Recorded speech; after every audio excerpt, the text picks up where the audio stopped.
your conversations to explain this beautiful piece of art that you might have noticed here in our lobby and tell you a little bit about where it came from. And then I'm going to introduce some very important people that will tell you more, including the artist.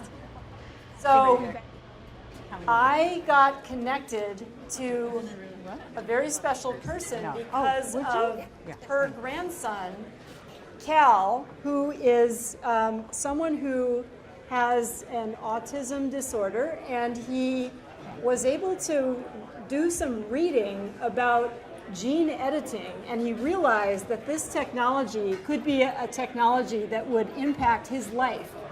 And so he, through his connections, asked to talk to his parents and his grandparents about this, and this, in an interesting way that you will hear about, led to the creation of this piece of art that you see now here in the IGI lobby.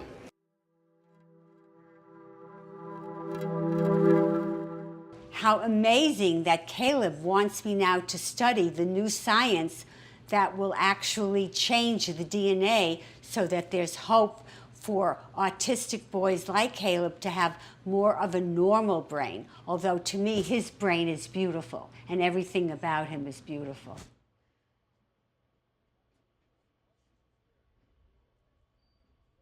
One thing that I really appreciate about Ellen and Art N is that they're really working at the forefront of this grander conversation across the arts and sciences, and they're always working in these two really important roles. As catalysts, they are constantly showing how new kinds of scientific processes and artistic processes can catalyze each other, that they actually start to create new forms that have not been imagined, new kinds of materials, even a new medium for creative manipulation.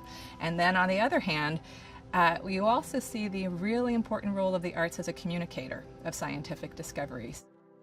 One of the biggest ways that I'm like my mom, and I'm so grateful to my mom for, is that my mom always celebrated difference in our house, that being different is cool.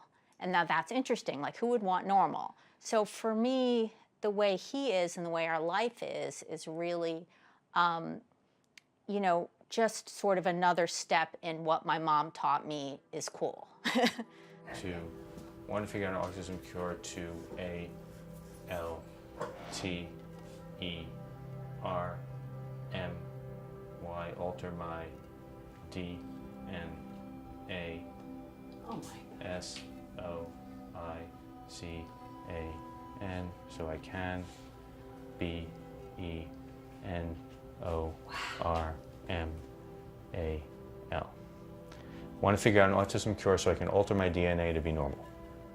Y, E, S.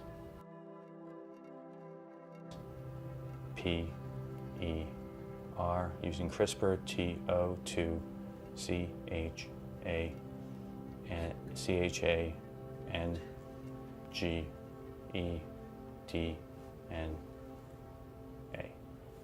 You change the DNA? Using CRISPR. Yeah. Okay, so explain to Grandma CRISPR.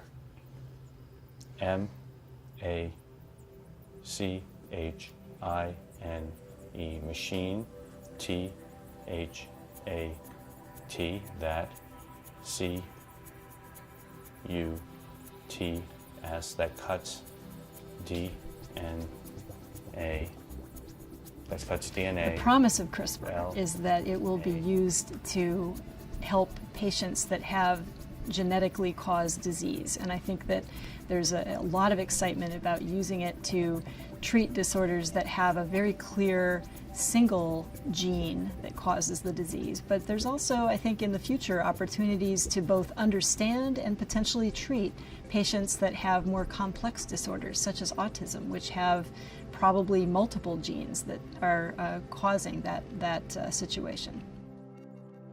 CRISPR is an adaptive immune system in bacteria, but it's been harnessed for a very different purpose, for gene editing. This means being able to precisely cut DNA in cells and replace sequences that might otherwise cause disease.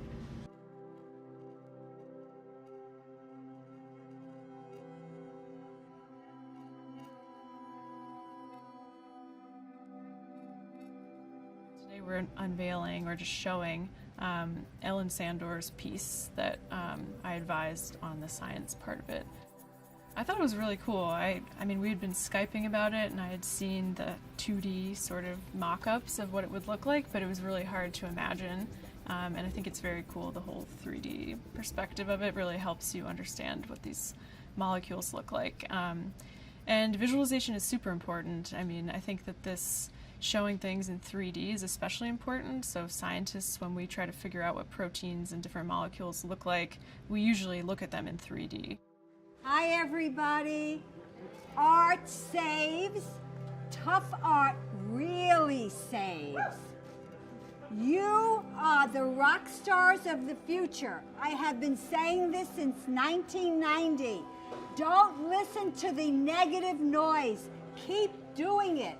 It's not going to be easy. Just keep doing it.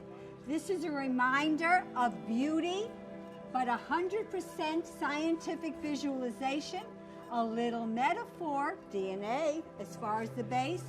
We will be doing VR.